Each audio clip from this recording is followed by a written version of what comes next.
Hello and welcome back to channel बच्चों। आज हम लोग सबसे इम्पॉर्टेंट वीडियो पे आ गए। बिजनेस स्टडीज की केस स्टडी क्या है, कैसे सॉल्व करना है, क्योंकि सबसे ज़्यादा प्रॉब्लम बच्चों को इस केस स्टडीज में ही होती है। समझो कैसे होती है। केस स्टडीज में एक तो सबसे बड़ा प्रॉब्लम ये होता है बच्चों को कि पढ़ा हुआ सब कुछ है, दोनों किताबें पढ़ रखी है, पता भी है, लेकिन केस स्टडीज को लिखना कैसे है और उसको सबसे पहली बात आइडेंटिफाई कैसे करना है कि किस टॉपिक से ये केस स्टडी आया है, सबसे बड़ा प्रॉब्लम है। और अगर आप इसको आज के वीडियो पूरे देखना, आप चाहे तो स्पीड बढ़ा कर देख लो, आपको ये प्रॉब्लम अभी के अभी मैं सॉल्व कर दूंगा और उसके बाद फिर आप अपनी केस स्टडीज लगाना। मैं डिस्क्रिप्शन बॉक्स में एक आपको क्वेश्चन का PDF भी शेयर करूंगा। जब ये वीडियो पूरी देख लो उसके बाद उस क्वेश्चन को लगाओ, क्योंकि आपने अगर मेरा पूरा पहले से जो प्लान है वो सारा अगर फॉलो कर लिया है तो आपको एग्जैक्टली कोई दिक्कत नहीं आएगी। जो मेन प्रॉब्लम केस स्टडीज में होती है वो मैं आज के लाइव वीडियो फिनिश कर दूंगा। ठीक है, चलो शुरू करते हैं। सबसे पहली बात कि केस स्टडी है क्या चीज। वैसे तो आपको पता है, ब्रॉडली में वैसे ही एक डिस्क्रिप्शन टाइप दे दूं। देखो, केस स्टडी का मतलब होता है कि आपको एक इमेजिनरी सिचुएशन, एक स्टोरी बना के आपको देंगे और उसके बाद दो क्वेश्चन देंगे। सपोज करो ये स्टोरी है, ऐसे होगा। अब वो किसी के ऊपर भी हो सकता है। जिन जिन टॉपिक्स के ऊपर केस स्टडीज पिछले कई सालों से आते जा रही है उसके लिए बात अभी हम करेंगे। तो ये मान लीजिए स्टाफिंग से रिलेटेड कोई चीज आई हुई है और स्टाफिंग में स्टेप से स्टाफिंग पे एलिमेंट से आई हुई है। उसके बाद ए और बी ये पार्ट में आपको क्वेश्चन भी पूछा जाएगा। हो सकता है बोल दें कि identify the steps which is used in the process of staffing, पहला आ गया। बी में हो सकते हैं कि जो स्टेप यहाँ पे नहीं फॉलो किया गया वो बता दीजिए कौन सा है। तो एग्जैक्टली किस टॉपिक से रिलेटेड हुआ, स्टाफिंग पे स्टेप्स प्रोसीजर से, स्टेप वाले से हुआ। करेक्ट। अब पहली बात, केस स्टडीज में जब ये पूरा पहचान नहीं लो आप, उसके बाद आपको पहचानने के बाद लिखना क्या है, आंसर्स कैसे देने हैं, वो आज हम कवर करने वाले हैं। तो पहली चीज, केस स्टडी बच्चों 13 मार्क्स की आपको मिलने वाली है। और जब मैं केस स्टडी कह रहा हूं तो मैं यहाँ पर 3, 4 और 6 ये 3 और मार्कर की मैं बात कर रहा हूँ। इनको हटाओ, पूरा ध्यान से समझो। एक आपको 3 मार्कर, एक आपको 4 मार्कर, एक आपको 6 मार्कर।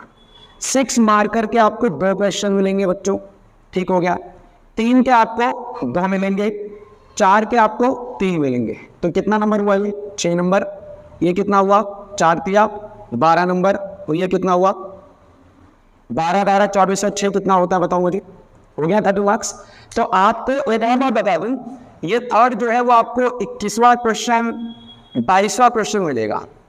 ये आपको सबसे एंड वाला मिलेगा 33 और 34।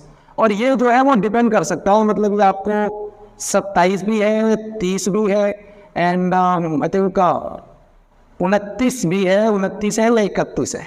ठीक है, इनमें से एक। अब मेरी बात को ध्यान से समझना कि जब 30 मार्क्स को आप इंश्योर कर लेना तो 80 नंबर में से आपके 30 इंश्योर हो गए, तो आपके पास बचे कितने? ये बिजनेस स्टडीज का पेपर, देखो प्लान हमेशा करना चाहिए, बिना प्लान के कुछ नहीं होता। आपको पता है आपके सिलेबस का भी तो प्लान होगा, तो मैनेजमेंट की फंक्शंस है। पहला जो है बेटा वो 30 मार्क्स का क्या आएगा? CS मतलब क्या हो गया? Case studies. 20 मार्क्स का क्या आता है? पता ही आपको, स्टार्टिंग आपका वेलकम करता है वो, और MCQs और असर्शन रीजन होते हैं उसमें, करेक्ट है, करेक्ट है। उसके बाद 30 मार्क्स का जो है बच्चों, ये आपको मिलेगा डायरेक्ट क्वेश्चन। यानी क्या बोला? Direct question. डायरेक्ट क्वेश्चन मतलब बताइए तो साइकोलॉजिकल बैरियर जो इफेक्टिव कम्युनिकेशन में होती है। आ गया पहला डायरेक्ट क्वेश्चन, आ गया कोपा, जिसको हम लोग कहते हैं कंज्यूमर प्रोटेक्शन एक्ट 1986 वाला। उसका बताइए कि राइट क्या है कंज्यूमर के पास। दूसरा हो गया इस तरह के question, element which will business environment को डायरेक्ट हो गया। सेबी का फंक्शन आना ही आना है। आपने इंपॉर्टेंट अगर मेरा सेकंड बुक वाला इससे पहले वीडियो चेकआउट की है, वहां पर मैंने इंपॉर्टेंट क्वेश्चन भी बता रखे हैं, उससे भी जाकर एक बार चेकआउट करना है जिन्होंने ना किया हो। और वीडियो को अभी बच्चा लोग लाइक करो, इससे शेयर करो अपने दोस्तों के साथ, so that they also get to know what case studies, how to solve the case studies. ठीक है, अभी क्या अभी इन्होंने सब्सक्राइब ना किया हो, चैनल पर नए हो, सब्सक्राइब करके नोटिफिकेशन के बेल आइकन को प्रेस कर लो। चलो, 30 मार्क्स का डायरेक्ट क्वेश्चन आएगा और मैं आपको कहता हूं कि डायरेक्ट क्वेश्चन में आपके नंबर नहीं कटने चाहिए। बिल्कुल नहीं कटने चाहिए, इसमें नंबर नहीं कटने हैं। टारगेट में 7 to 5 प्लस ले रहा हूँ, ऑब्वियसली बहुत कम है, लेकिन 7 to 5 आप ले सकते हो। करने में कोई दिक्कत नहीं, 7 to 5 आते हैं। 30 का केस स्टडी बाद हम बात करेंगे, फिर 20 MCQs का मैं आपको बताऊंगा, डायरेक्ट क्वेश्चन में ऑलरेडी आपको बता रहा हूँ, ठीक समझो। तो ये पूरी बात समझ में आ गई है, तो पूरा 80 नंबर इस तरीके से बाहर हो जाएगा अगर आपने सही तरीके से प्लान कर लिया। और टोटल 34 क्वेश्चन में अगर आपने सिस्टमैटिक बना लिया आज के अभी तो मैं इस क्वेश्चन पे इतना करने वाला हूँ, इस पर इतना समय दूंगा। पहले घंटे में मैं कौन से वाला पोर्शन उठाऊंगा, 30 का, 20 का, या फिर डायरेक्ट क्वेश्चन पे 30 वाला, बहुत अच्छे से प्री प्लान रहेगा, तो वहाँ पे कोई टेंशन नहीं होगी। बात समझ में आ गई।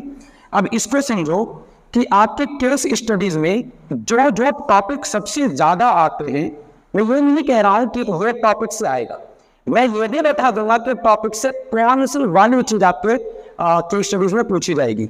सबसे पहले अगर हम बात करें तो जो मैनेजमेंट है, आपने जो फर्स्ट ग्रुप वाले जो क्वेश्चन है ना, प्रिंसिपल ऑफ मैनेजमेंट का जो चैप्टर है, उसमें से फंक्शन से रिलेटेड केस स्टडीज आता है बच्चों। तो जब आप इसको रिवीजन कर रहे हैं, जब आप इसको रिवीजन करोगे या कर ली हो, तो आप ध्यान से सुनना कि फंक्शंस के पॉइंट्स आपको पता हो।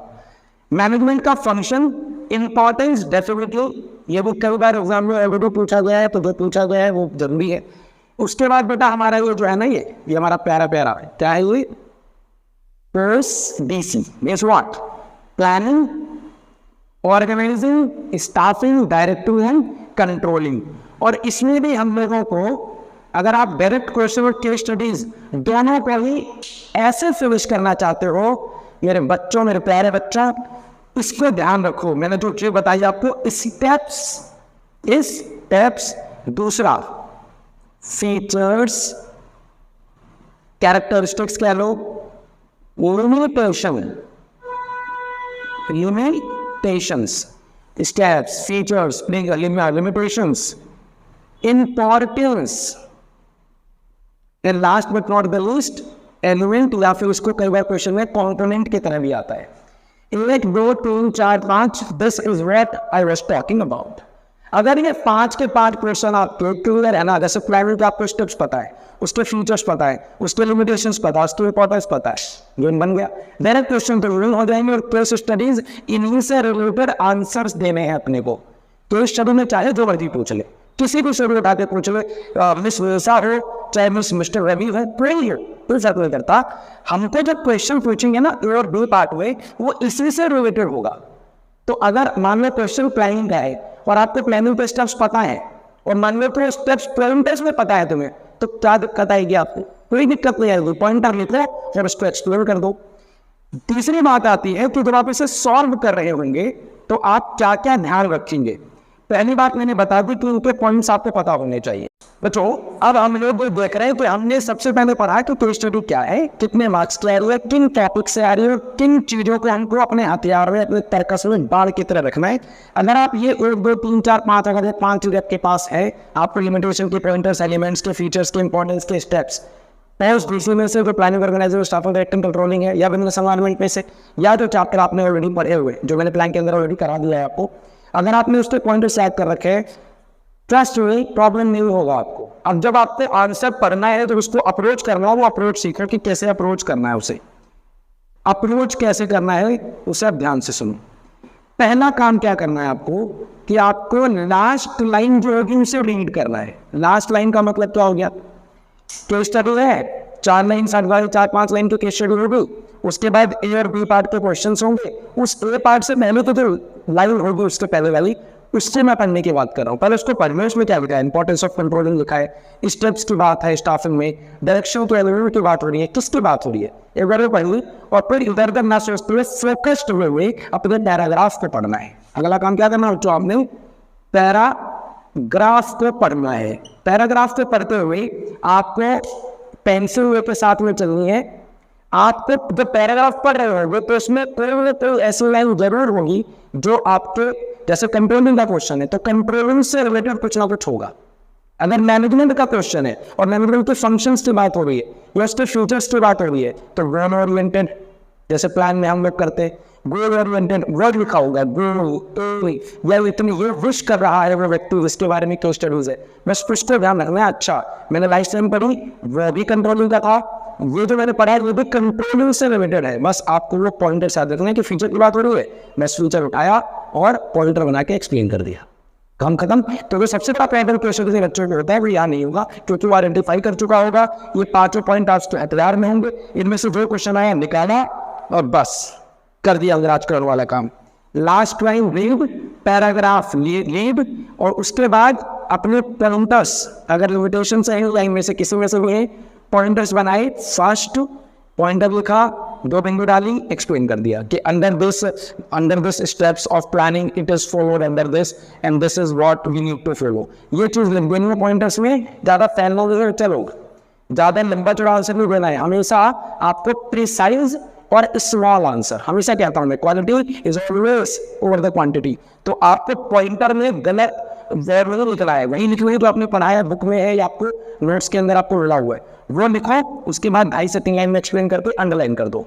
लास्ट क्या देना मैंने, अंडरलाइन कर दो, कम से कम 2 या 4 लेटर पे अंडरलाइन होने चाहिए, सो दैट वो एकदम टीचर जो है एकदम मेथड उसमें करे कि भाई ये जो क्वेश्चन है उसका सीधा सीधा आंसर में, वैसे तो उसने 4-5 लाइन लिखी है लेकिन 2 वर्ड से वो क्लैरिटी पे आ जाएगा, तो उसने जो भी लिखा है वो एकदम स्मॉल एंड प्रिसाइज लिखा है, you will definitely get marks. Okay, तो ये हो गया पूरा सिस्टम। अब यहाँ से मैं आपसे एक रिक्वेस्ट करूंगा कि अगर जो भी बच्चे इस चैनल पर नए हैं या जो भी नए हैं, कॉमर्स स्टूडेंट या कॉमर्स से रिलेटेड सब्जेक्ट्स को अपना एम बनाना चाहते हैं, जो भी 10th में 11th में जाएंगे या 11th से 12th में जा रहे हैं या 12th के बाद भी, this channel is going to work for you. So commerce stream नहीं कहता मैं, it is always a commerce need. Commerce मेरे दिल के बहुत करीब है, क्योंकि जितना वैरायटी ऑफ सब्जेक्ट देगा, जितना पढ़ाएगा, जितना नॉलेज आपको देगा, बेस्ट है, नो कंपैरिजन टू अदर्स। लेकिन ये आउटस्टैंडिंग चैनल क्रिएट किया है, आपके लिए किया है, आप अपने जूनियर्स को, सीनियर्स को, सबको बताइए कि भाई ये चैनल है, इस चैनल पे आपके मनोज भैया, आपके मनोज सर, मनोज दुबे सर, जो चाहेगा वो आपको यहाँ पर आपकी सभी तरीके के डाउट्स को रिजॉल्व करेंगे और क्वालिटेटिव लेक्चर आपको यहाँ प्रोवाइड करेंगे। तो आई थिंक ये वीडियो हो गई खत्म।